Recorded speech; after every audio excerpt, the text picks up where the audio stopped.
you want to go ahead and do our list? There's a site called whatculture.com.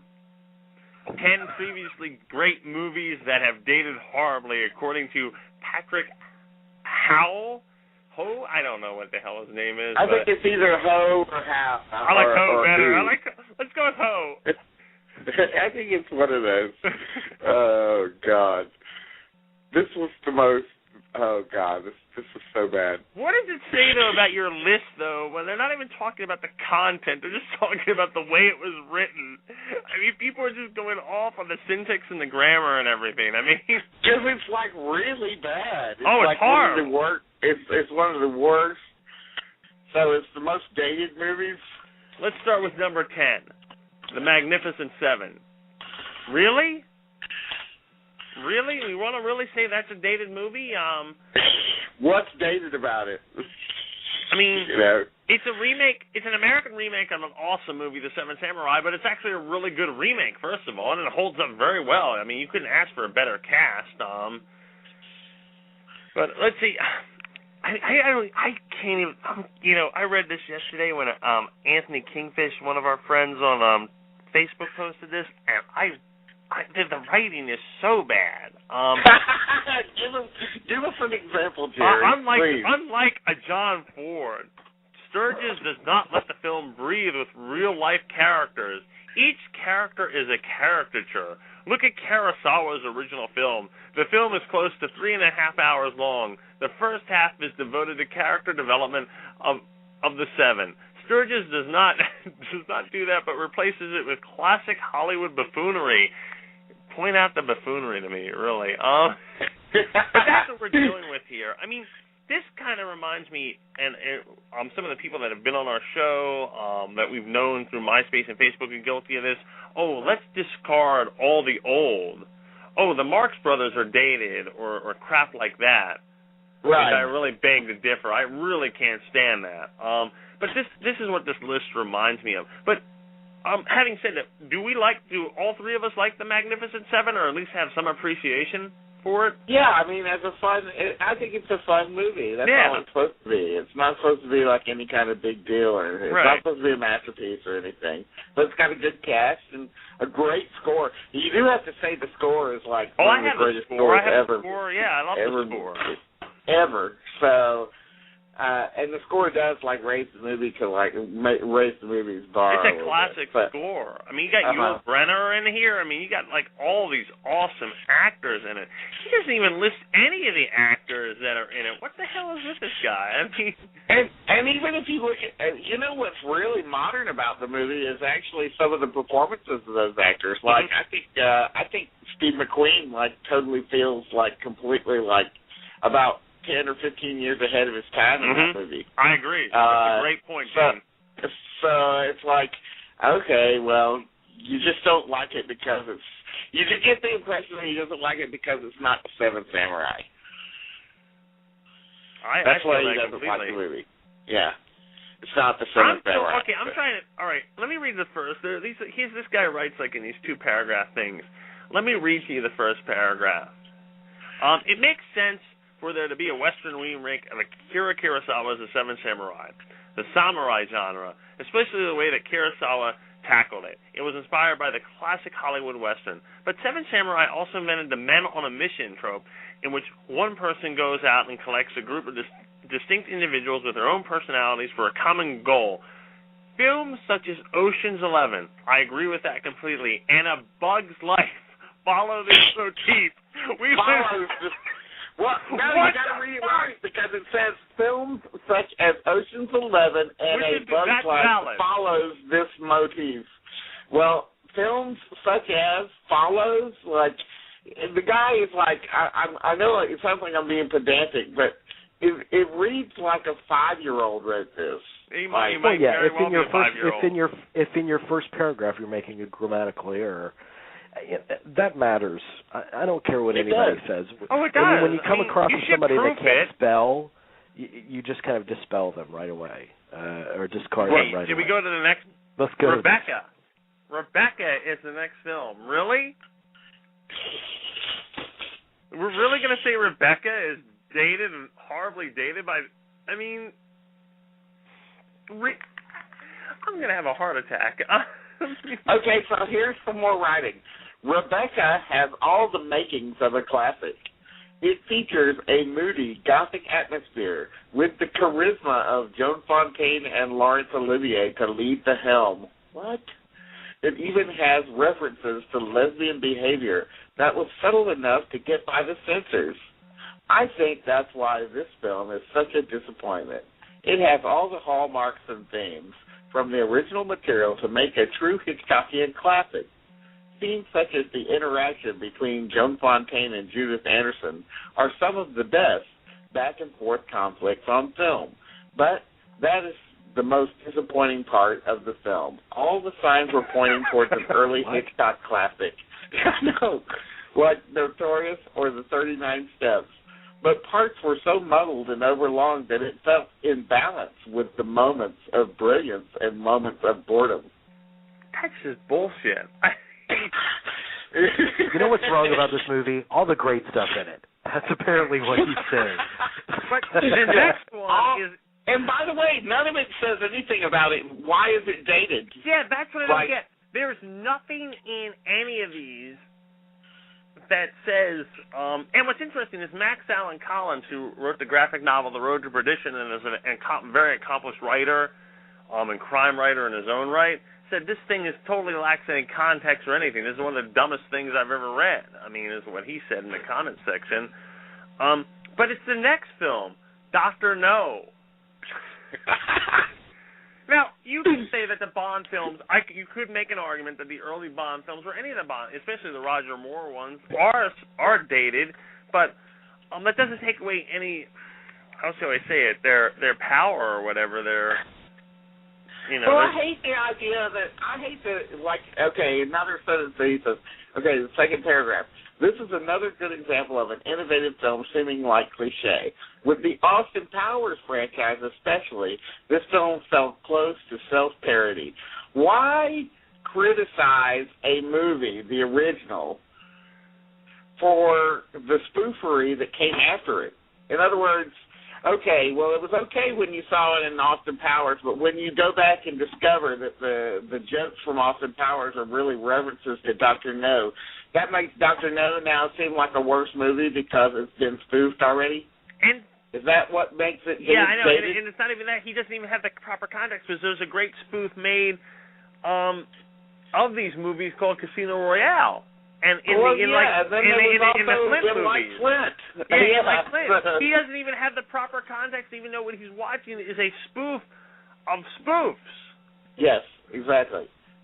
Next one. Moving on. The next one you could make an argument for, and it's not dated. I actually watched this movie like 12 years ago, and I thought it was superb. The Lost Weekend. You could make a case in some way. But he doesn't make the case even.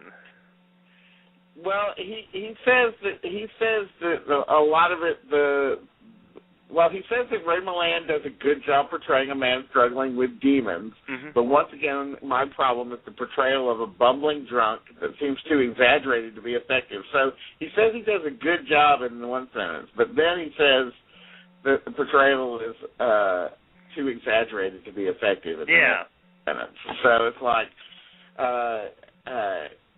okay. I can see why some people would have problems with this movie because, honestly, it was the first movie to deal with alcoholism. Mm-hmm.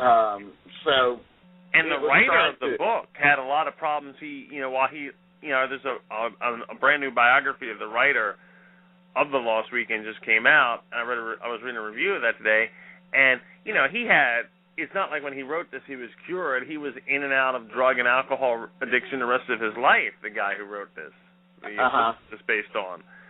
It's not one of my favorite movies. I don't go back and return to it. I will say that, but I don't feel that it's dated necessarily. I don't feel it's because it's dated that I don't go back and take a look at it. Mm-hmm.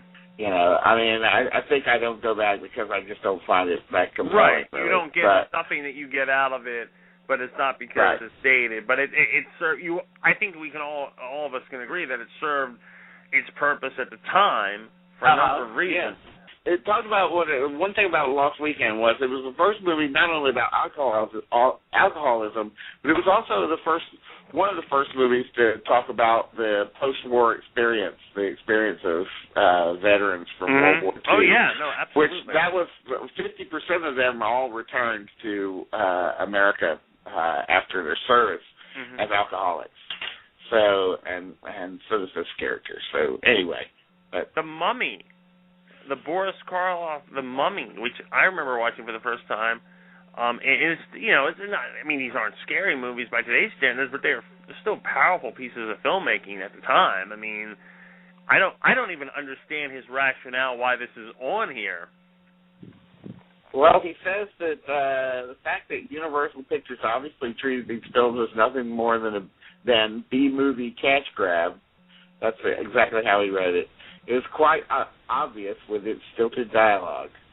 The film become more like a melodrama, as the moments of terror is quite limited, but even more so than Dracula, which is that film's constant complaint. What? Wow. What cough? Wow. Okay, now what's going on? Okay, let me just stop here for a second. Okay, yes, okay. I believe that the writer has has both a somewhat advanced or ambitious grasp of English and a limited wherewithal to actually use it. That said, where do these sites have editors anymore?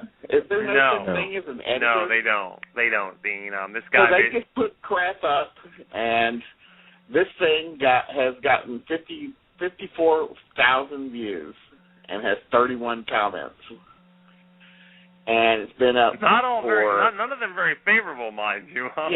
Yeah, but it's been up for a week now. So 60,000 people have seen this thing over a week.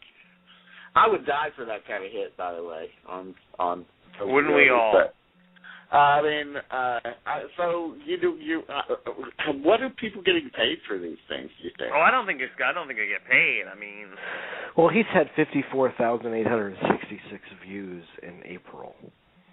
Oh, okay. 203,000 total views. I mean, some of it. I've been looking at some of his other articles. He's a college student. He wants to write about movies. But first of all, he's got to learn how to write. But that would be key. His choices in other categories that he's done aren't that bad. Like I looked at one that he wrote about underrated directors of all time, and he's got some really nice choices there. So he's not a complete idiot. He just doesn't know how to spell yet. There is something called spell check. Use spell check, baby. That will help you. Well, here's okay. So the next one on this list is number 5. It's not the gentleman's agreement. It's gentleman's agreement. Right. Okay, first of all.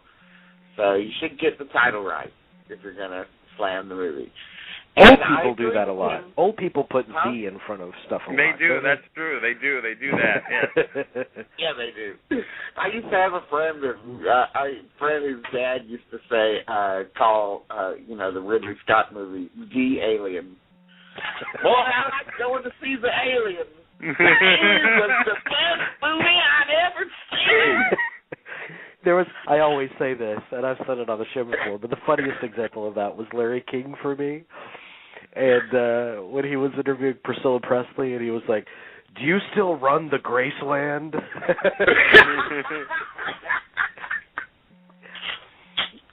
All right, go ahead. Gentleman's agreement. Okay.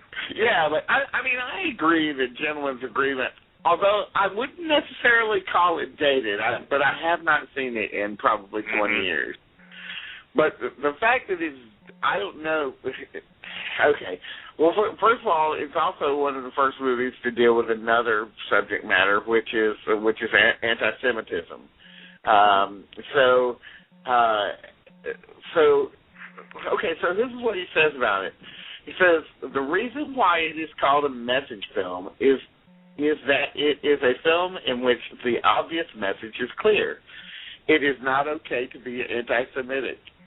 The film plays like the inspiration to the book Black Like Me, in which he is a reporter who changes his name to a Gentile name to see how different people treated a man who is suspected of being Jewish. Okay. I think he could have made a stronger argument instead of if he had maybe said, "Oh, I prefer Crossfire to this," the Robert Mitchum movie. Yes. I think he could have made, but that's not even mentioned because I often, and I like Gentleman's Agreement, don't get me wrong, but I think Crossfire is a much better movie. I think Robert Ryan is such a monster in that. So I know what though, it does call into question what makes a movie dated, because if you go by the definition of dated, then really every movie on the list I revealed last week, the funny list, those movies are dated. But if you're talking about movies that were accepted back then because of the time in which they were released, and they're not necessarily as relevant today, I think that his next choice is actually a good one. It is a good choice. It is a good Easy Rider. I mean, that is a good choice. But I don't think he makes the case that for it though.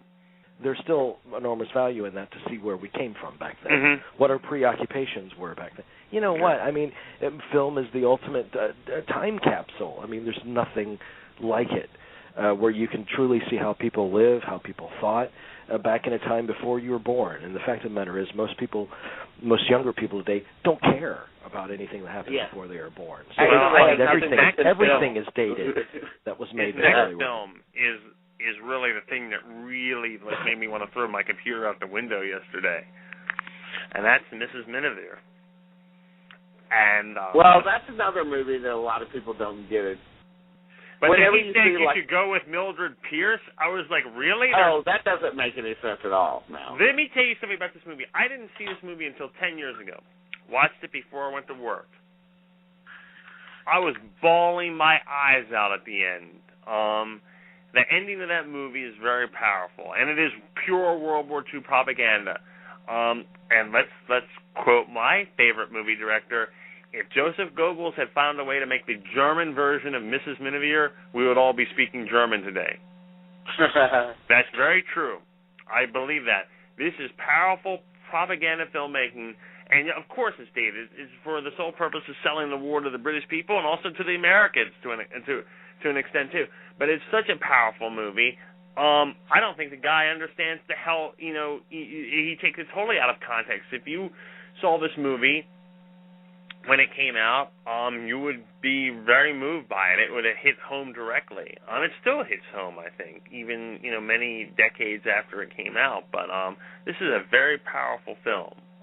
It's just one of those movies that when you go back and you take a look at lists, and I'm not saying this is right, I like the movie, but when you go back and you take a look at lists of people's worst Best Picture winners, at least these days, Mrs. Miniver always comes in the top 20 because people can't stand. I think what people really find dated about it is it's just over sentimentality. Also, isn't her acceptance speech? Well, it's legendarily, it went on for 3 hours, but it really went on for 22 minutes or something like that. But didn't she really piss off people with that speech? I mean,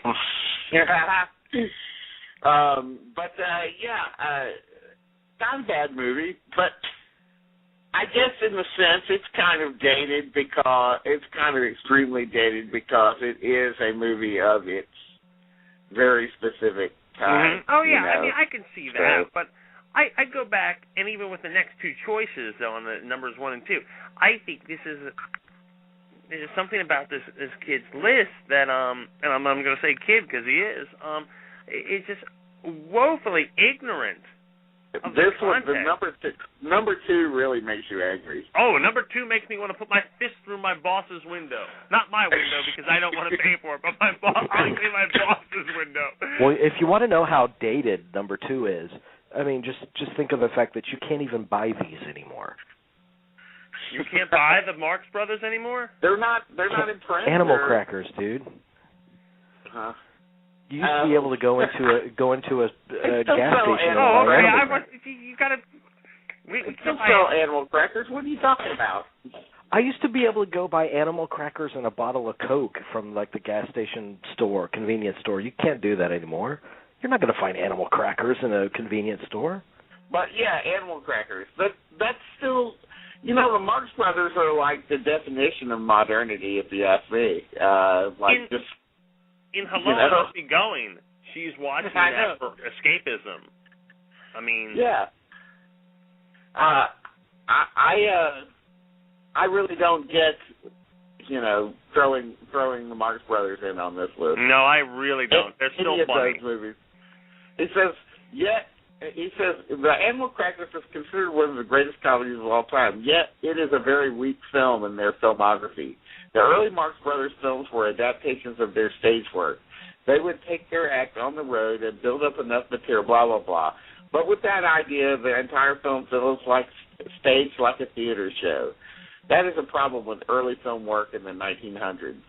But the film medium has moved along since then, and Animal Crackers did not make the jump. In addition, the Marx Brothers were never known for their cohesive story. But their better works, such as Duck Soup, succeeded based on its biting satire, and The Night at the Opera actually found a plot. Animal Crackers fails to deliver that, and the vignettes thus fall flat. Well, first of all, what's refreshing about Animal Crackers is that it hardly has a plot. Right.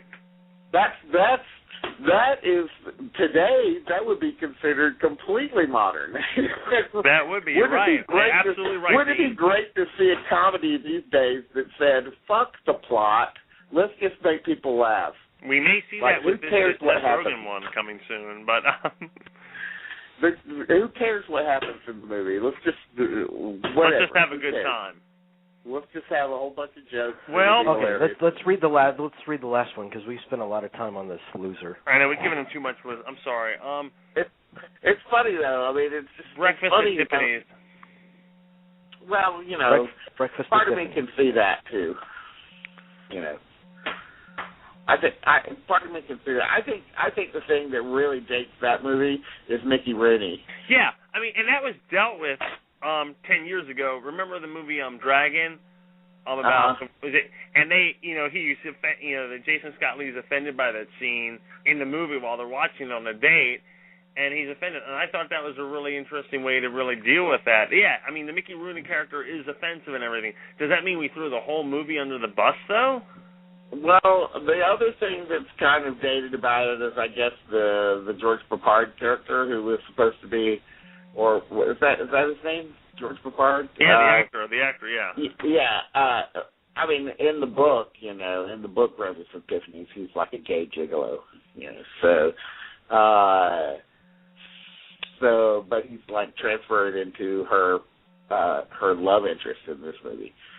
So yeah, that's kind of dated too. So, Mickey Rooney dated a lot of women back in the day. Mickey Rooney was the coxman back then. Yeah, no, he was. He was the Warren Beatty of his day. Yeah, he was.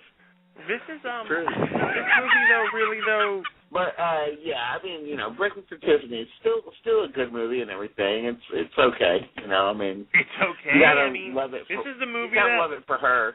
I mean, it's her movie. I mean, it's her arrival as an icon. I mean, yeah. Let's not forget. I mean, I agree. The thing with Mickey Rooney especially, and regardless of whether he is knee-deep in whatever, for his time, but I also think it's a great Blake Edwards film. And this guy said, I never care for Blake Edwards as a director.